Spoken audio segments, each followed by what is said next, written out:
Bienvenue dans ce live du dimanche matin. Désolée pour les quelques minutes de retard. J'étais juste avant d'être ici avec les filles du Mastermind The Glow Leader. Donc, on a deux rendez-vous par mois de coaching de groupe et on a terminé un petit peu en retard. Donc, me voilà. Donc, vous m'avez demandé, ce thème d'aujourd'hui, c'est sur la maternité, mais la maternité en sens large.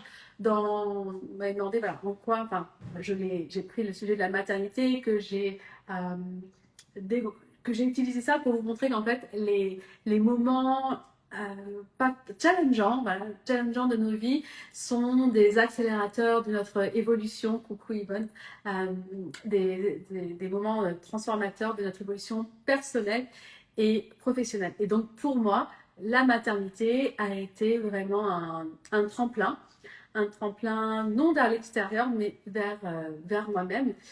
Donc forcément, tout ce que je vais vous partager, c'est par rapport à moi. Prenez ce qu'il y a à prendre, jetez le reste. Mais comme j'ai l'habitude de dire, le fait de l'entendre, c'est pour aussi montrer que autre chose, une autre réalité est possible. Et le but de ce live, c'est je dirais bingo, si au moins une personne se dit, bon bah ok, peu importe ce que je traverse, je sais que c'est possible, je vais y arriver. Et souvent, voilà, les moments challengeants de nos vies où c'est inconfortable, et là je pense à quelqu'un qui est en live avec nous, qui est peut-être au point zéro, enfin qui se dit être au point zéro, en fait c'est jamais un point zéro, c'est le point qui est inconfortable, vraiment très inconfortable et que je déteste parce que je l'ai vécu, où voilà, on se sent entre deux, on sait plus ou moins vers quoi on veut aller, mais matériellement ça se concrétise pas. Mais cette phase est nécessaire et elle est, bonjour Elodie, vers l'accélérateur, vers ce que tu veux. Donc voilà, aujourd'hui on va parler de ça.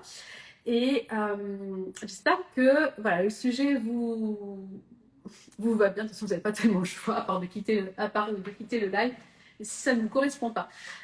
Donc, en quoi la maternité pour moi, ce moment qui a été vraiment qui est challengeant, parce qu'il est d'autant plus à l'heure actuelle, j'ai envie de dire que les 2 dernières années, enfin, Kathleen a 2 ans et demi, et là, vraiment, je touche une partie de moi où il faut que je fasse un deuil, le deuil de la mère parfaite, entre guillemets, du moins la mère que j'aurais voulu être pour ma fille à 2 ans et demi. Donc il faut savoir que jusqu'à présent, Kathleen, elle est tout le temps avec nous, on va dire H24. Bien évidemment, elle a des moments où on l'emmène faire des activités, etc. Mais voilà, elle n'est pas en collectivité, elle n'est pas gardée par quelqu'un, etc. Bon, maintenant, on a la nanny en Thaïlande, mais elle est tout le temps avec nous. Et elle est allaitée au sein, donc sans tirage de lait, etc., depuis qu'elle est née. Donc moi. Elle me fait toujours passer le lit. Et donc forcément, c'est maman. Et donc moi, là, je sature. Vraiment, c'est mon corps. C'est une émotion où je dis stop, je ne peux plus. Et ça, c'est un deuil parce que j'aurais voulu continuer du moins à être la mère dévouée, etc. Peut-être jusqu'à ces 3 ans. Peut-être que voilà, je m'étais mis en tête 3 ans. Mais là, dans mon corps, et le corps ressent au présent, c'est stop. Pourquoi ça, je ne sais plus pourquoi je vous disais ça, mais en gros, c'est parce que non, franchement, je ne sais plus pourquoi je dis ça. Je sais plus. Je sais que ça fait sens, mais j'ai oublié la trame. Mais en gros, c'est challengeant parce que j'ai changé d'identité dans le sens, maintenant, je n'ai plus envie d'être cette mère dévouée à 100% à Catherine. Et comme j'ai pris la décision, inconsciente et consciente, de ne plus être cette mère-là, parce que j'ai envie de créer d'autres choses, j'ai envie d'être plus présente avec vous, pour vous, forcément, ce sont des choix qui font que je suis moins avec elle. Et donc, ces moments, en fait, qui sont inconfortables, nous propulsent parce que notre vision devient de plus en plus claire et on a moins de pensées parasites. Donc, c'est pour ça, entre autres, que pour moi, donc je vais vraiment parler de moi, hein, je ne peux pas parler des autres. Pour moi, la maternité, quand Kathleen est née, ça a été un propulseur parce que mes choix ont été restreints. Alors qu'on pourrait se dire, oui, mais du coup, tu es moins libre, etc. Mais non, en fait, j'ai été encore plus libre. Pourquoi? Parce que j'ai fait des choix, j'ai marché dans la direction de ce que j'avais envie de créer. Alors qu'avant, j'avais tellement de possibilités, j'avais que moi à gérer, ben, qu'il n'y avait rien de concret. Mon énergie, elle était un peu, vous voyez, diluée, dispersée. Alors que maintenant, le fait, bah, les choix de vie qu'on fait, enfin, d'instruction pour Kathleen en famille, etc., fait que bah, j'ai pas le temps, en fait. J'ai pas le temps, je dois prioriser tout le temps, je priorise. Et le fait bah, de mettre ses pensées, ses émotions, ses actions, son intention dans un chemin, bah forcément, les résultats viennent davantage à nous plus facilement, plus rapidement, et des résultats bah, qui sont souvent en fait multipliés par rapport à ce qu'on aurait pu imaginer. Donc, par rapport à vous, dès que vous avez un moment qui est challengeant, c'est vous avez toujours, je répète tout le temps la même chose, alors vous avez deux choix. C'est soit je dis oh, gna gna gna gna gna gna, je râle, c'est de la merde, etc.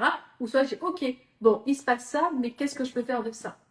Voyez-le comme un outil qui, enfin comme un indice, comme une aide en fait, qui vous dit attends là, cocotte, réveille-toi, choisis, choisis, choisis.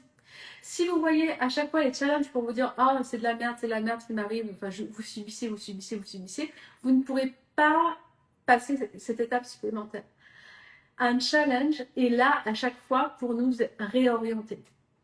On ne peut pas se réorienter quand tout va bien. Quand tout va bien, c'est l'autoroute, c'est tout droit, etc. Quand tout va bien, c'est pas que ça va pas quand on a un challenge, mais c'est inconfortable. Et le mental n'aime pas l'inconfort parce que c'est l'inconnu. Donc un challenge, quand on dit challenge, c'est quelque chose qui est inconnu. C'est inconnu dans notre passé, dans notre système de croyances, dans notre standard de vie, etc. Donc là, un challenge, c'est là pour vous. En fait, c'est un choix. Vers quoi tu veux aller? Choisis, positionne-toi. Est-ce que tu préfères croire ça et aller vers ça, ou croire ça pour aller vers ça? Donc plus on a des challenges, alors des fois c'est challenge sur challenge et ça peut être fatigant, mais c'est juste que ça s'accélère. Tout est là et ça s'accélère. Donc il faut le voir comme un jeu. Quel que soit le challenge. Et je sais que ça peut irriter certains d'entre vous ou pas, mais c'est pas mon problème au final, ça vous appartient. Mais chaque challenge sont là pour nous positionner, faire un choix. Est-ce que je fais ce choix à partir de la matière, donc là où on vit les conséquences, ou est-ce qu'on fait un choix d'un point de vue énergétique, donc connecté au cœur? Et malheureusement, quand on veut changer les choses, on se connecte au plan de la matière. Qu'est-ce que je dois faire? Vers quoi? Nanana. Et la matière, c'est le plan des conséquences. On ne peut pas changer les choses sur le plan de la conséquence. Pour changer les choses, il faut le faire sur le plan de l'énergie, de l'identité, ce que l'on incarne, du cœur. Et c'est de là qu'après, l'environnement se calque, répond à qui on est. Il y a autant d'environnements, de réalités qu'il y a d'êtres humains. Donc ce n'est pas notre environnement qui nous conditionne, c'est nous qui nous sommes depuis notre cœur, notre vibration, qui faisons notre réalité, qui voyons l'extérieur, la matière comme nous sommes. La matière, c'est le reflet de qui nous sommes. Donc, si les choses ne nous conviennent pas dans notre matière, dans notre réalité, c'est pas en changeant la couleur de ma barrette, ce n'est pas en changeant ma couleur de cheveux où je vais m'accepter mieux. C'est pas comme ça que ça fonctionne. J'aurais beau faire des petites touches, etc., etc., etc. Ça ne changera rien. C'est vraiment de soi. C'est de point de vue énergétique qui fait que la matière se retranscrit. Et ça, c'est vraiment la clé. Là, on a passé 1 heure avec les femmes de The Glow Leader pour travailler sur ce thème-là. J'ai trop hâte de les revoir dans 15 jours pour voir l'évolution. Parce que c'est vraiment la clé de tout. Donc pour moi, la maternité, ça a été voilà, un moment aussi de responsabilisation, de se dire bah, quel choix je choisis, quel choix je fais, quel choix j'incarne. Et c'est vraiment ça en fait. J'ai incarné celle que j'avais envie d'être en tant que mère. Et donc d'abord en tant que mère, parce que j'ai mis en pause mon travail. Et le fait d'avoir incarné à 100% la mère que je voulais être jusqu'à présent, et du coup là j'apprends à l'être différemment, je me réadapte en permanence, et ben j'ai pu créer, recevoir les résultats qui étaient cohérents avec mon monde intérieur. L'univers, il ne répond pas à ce que vous voulez. Non, il répond à ce que vous êtes. Donc vous avez beau vouloir ci, vouloir ça, si au final vous ne l'incarnez pas depuis l'intérieur, vous ne l'aurez pas. C'est d'abord vous, j'incarne, et ensuite je fais et je reçois. En fait, l'univers, c'est comme l'argent, c'est un multiplicateur. Il amplifie ce que l'on est déjà. L'argent, il amplifie ce que l'on est déjà en soi. Exemple, l'argent, c'est pas mauvais ou bien en soi. On peut faire tout du moment où on décide, voilà, si je veux faire des bonnes actions parce que je suis une bonne, entre guillemets, bonne personne, on va simplifier, ben, je peux faire des super choses. Au contraire, je peux faire des grosses merdes si je suis une mauvaise personne de l'intérieur. Donc, c'est parce qu'on est aligné, et donc pour moi, la maternité, ça a été retrouver cet alignement intérieur par rapport à moi. Et aussi, et c'est un indispensable, cet amour de soi. Et cet amour inconditionnel de soi, alors je sais pas ce que vous dire, j'ai eu plutôt ressenti du fait d'avoir expérimenté cet amour inconditionnel pour quelqu'un d'autre. Alors, parlons de passer l'anorexie, il faut savoir que l'amour de soi, comme beaucoup de personnes, ça a été très difficile. Mais voilà, par le yoga, ça m'a vraiment, j'ai beaucoup nettoyé beaucoup de choses. J'ai quand même bien avancé. Et le fait, voilà, d'avoir été maman, de donner tout cet amour-là, en fait, on ne peut donner que ce que l'on est. Et en même temps, c'est je donne ce que je suis et, et c'est un échange en même temps. Et de fait d'avoir eu cet être à charge et de vouloir l'aimer de façon inconditionnelle, et c'est vraiment mon message. Moi, mon message pour Kathleen, c'est aime-toi, même si à un moment donné, tu es fatiguée, même si tu n'aimes pas ton nez, même si tu te trouves si en ce moment ou ça, ou il se passe ça dans ta vie, etc. Ça ne change rien la valeur qui est en toi, que tu te donnes. Étant donné que je veux vraiment transmettre ce message-là pour ma fille, il fallait que moi aussi, je l'incarne. Et ça, c'était très clair en moi, parce que pendant longtemps, je ne voulais pas être maman tant que je n'avais pas résoudre plein de choses en moi. Et donc, je pense que voilà, c'était un processus et que la maternité, ça a fait ce coup de baguette magique, tic, où bah, ça y est, c'est bon, c'est là. Donc, au fait que j'ai voulu donner ça à ma fille, je me suis apportée à moi. Donc, l'amour de soi, c'est vraiment un indispensable pour tout création, que ce soit personnelle, création, évolution personnelle et professionnelle. Si vous n'êtes pas déjà dans un corps où vous aimez, dans un corps qui va bien, où vous êtes en pleine santé, vous aurez beau faire tout ce que vous voulez, ça, à un moment donné, il y aura un couac. Donc, vraiment, l'amour de soi, c'est la base. La vision, votre objectif vers quoi vous avez envie d'aller. Il faut que ce soit très clair dans votre tête. Le ressentir par le corps, d'un point de vue émotionnel. Hein, l'émotion, c'est par le corps. Donc, si votre corps est fermé, vous êtes mal dans votre corps, ça ne peut pas prendre vie dans la matière. Et puis, faire des actions régulières, pour dire quotidiennes, vers ce dont vous avez envie d'être. Et donc, je pourrais terminer par ça aujourd'hui. Coucou Justine, c'est là, par exemple, vous voyez, quand j'étais enceinte, c'était, donc je pense, pendant mon premier trimestre, où j'étais vraiment très malade, couchée, etc. Vraiment un premier trimestre de merde. Et je voyais plus mon avenir. Alors j'étais enceinte et ce qui m'a foutu un coup, c'est qu'au test de la trisomie, il est revenu positif. Donc là, je me suis dit, non. Déjà, c'était une insémination. Et alors, insémination avec mes ovules et spermatozoïdes de WOG, ouais, c'était une insémination. Et donc, il fallait que je me prépare en me disant, bon, bah ok, si le deuxième test il revient positif, un test, enfin, je me suis préparée à le pire du pire. Je savais à quoi ça pouvait être le mieux, mais aussi, j'étais consciente du pire du pire. Et donc, je voyais plus trop d'avenir. Et là, sans avenir, moi qui suis une créatrice, une entrepreneuse depuis toujours, je vivais plus. Ma vie était en stand-by. Et ça, d'être en stand-by, d'être entre deux eaux, de faire la planche, pour quelqu'un comme moi, coucou Ginger, c'est vraiment ce qu'il y a le plus inconfortable. Et donc, je me suis dit, bon, qu'est-ce que tu peux faire aujourd'hui? Et là, je me revois, j'étais à Toulouse dans mon appartement, j'ai mon ordinateur devant moi et je me dis, bon, qu'est-ce qui te fait vibrer? Bah, c'est les formations de yoga. Ok. Bah, qu'est-ce qui t'empêche d'en prévoir une? Oui, mais tu comprends, si t'es donc si j'en prévois une dans un an, bah, et que je dois faire une IMG, une interruption médicalisée de grossesse, bah quoi? Bah, au final, tu seras contente de changer d'air, d'être avec des personnes, de faire ce que tu aimes, etc. Ok, bon, bah, c'est-à-dire que je peux le faire.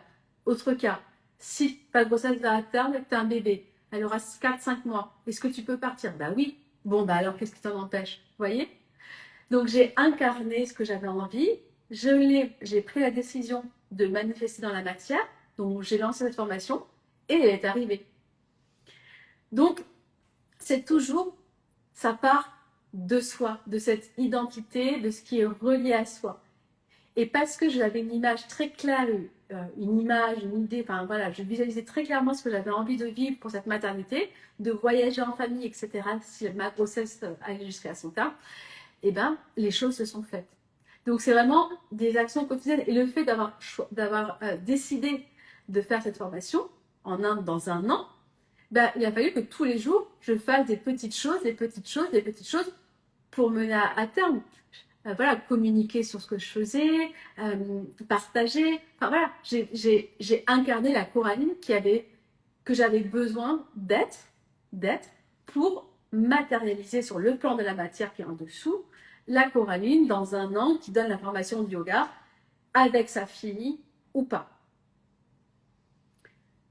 Donc c'est pour ça que l'émotion arrive et doit toujours arriver avant la manifestation. Si vous ne ressentez pas ce que vous avez envie de vivre, ça ne fonctionnera pas. L'univers répond à l'alignement et cet alignement vient d'une vision claire, d'une émotion ressentie par le corps et des actions régulières, répétées, tous les jours. Voilà. J'aime bien prendre l'exemple, vous aimez votre conjoint aujourd'hui, demain vous ne pouvez pas dire bah non, je l'aimerai dans 3 jours. C'est tous les jours, tous les jours, tous les jours, tous les jours. Coucou Elise. Si vous avez des questions, c'est le moment. Je vais juste regarder mes notes pour voir si j'ai rien oublié. Ça, je vous l'ai dit. Coucou Rocio. Rocio, je t'ai pas oublié. La décoactée. Je réutilise le mot que tu m'as appris en formation. Donc voilà, les actions que vous faites tous les jours doivent confirmer votre nouvelle croyance. Si vous avez besoin de croire quelque chose de vous pour arriver à cette vision-là, il faut que l'action que vous faites tous les jours, une petite chose, mais elle participe et elle confirme ce que vous avez besoin. Donc moi, là, par exemple, le fait que j'ai lancé The Glow Leader, mon mastermind, j'ai fait des choses dans le passé pour arriver à ça, pour cette matérialisation-là. Et je l'ai manifesté depuis, je crois, 2 ans que j'avais ce projet-là de créer ce groupe de femmes, leaders, on évolue ensemble pour nos projets et de faire un shift mindset parce que tout part de soi. Voilà, j'ai mis 2 ans. Bon, c'est un peu long, mais sur toute une vie, 2 ans, au final, c'est rien. Mais j'ai quand même fait des actions régulières pour m'amener à cela. Donc le fait que vous soyez à un moment de votre vie où vous ne savez pas trop où aller, c'est pas un problème. J'aime bien dire aussi que le problème, c'est de croire que c'est un problème, mais vous ne pouvez pas résoudre un problème sur la même fréquence qu'il a été créé. Donc créer, c'est dans la matière. Vous avez besoin de résoudre ce problème en vous, en point de vue énergétique. Donc c'est d'incarner la solution. Quand vous avez cette solution-là, je pense à toi Elise par rapport à ce que tu as communiqué au studio de yoga, etc. Ben, là Elise, qui a le studio de yoga qui fonctionne de cette façon-là, elle est quoi? Comment elle est de l'intérieur? Et tes solutions, tu les trouveras parce que tu incarnes cette Élise-là. Mais maintenant, il ne faut pas attendre. Parce que souvent, l'erreur que l'on fait en règle générale, tout le monde, enfin j'essaie de faire de moins en moins, mais c'est j'attends que la matière, elle est, voilà, la conséquence de la matière, ben, quand j'aurai ci, quand il se passera ça, je saurai cela. Non, l'univers ne fonctionne pas comme ça. C'est parce que je suis d'abord que la matière se manifeste, que la solution arrive. Tout ce qui m'arrive à l'heure actuelle, ça y est, j'ai mon visa 5 ans pour la Thaïlande, maintenant on attend celui de Wang et Pekin, c'est parce que j'ai incarné en moi, d'un point de vue fréquence vibratoire, les actions du cœur, etc., puis les actions matérielles qui viennent. et que je suis toujours en train de marcher sur mon tapis rouge. Sincèrement, oui, je marche sur mon tapis rouge. Allez sur le groupe Telegram de le club de Glow Coaching. C'est gratuit, c'est des vocaux que je vous fais très régulièrement pour vous aider vraiment à vous propulser. Donc n'hésitez pas à le rejoindre. Donc voilà, ça commence de l'intérieur et le reste suivra. Mais ne cherchez pas à résoudre vos problèmes, les choses que vous avez envie de changer en vous attaquant sur la matière, sur les conséquences. C'est en vous. Changez-vous de l'intérieur, changez votre énergie. Le docteur Joe Dispenza parle de électromagnétique, notre fréquence électromagnétique. Les pensées sont électriques et les émotions sont magnétiques. Donc c'est les deux ensemble qui font qu'on a une émanation énergétique et que l'énergie précède toujours la matière. Voilà. Voilà pour ce soir. J'ai ma petite amie qui m'attend. Il est déjà 18h20. Coucou Annie du Canada. Donc je vais y aller. Ce live est en replay. Il sera sur mon feed. Si vous avez des questions pour celles qui sont présentes sur le live, n'hésitez pas à me mettre en commentaire. Et même si vous le voyez en replay, laissez-moi des questions en commentaire et je viendrai vous répondre. Je vous souhaite un très beau dimanche et au plaisir de vous retrouver dimanche prochain. On va continuer notre petite routine hebdomadaire. Bye bye tout le monde. Merci d'avoir été présente.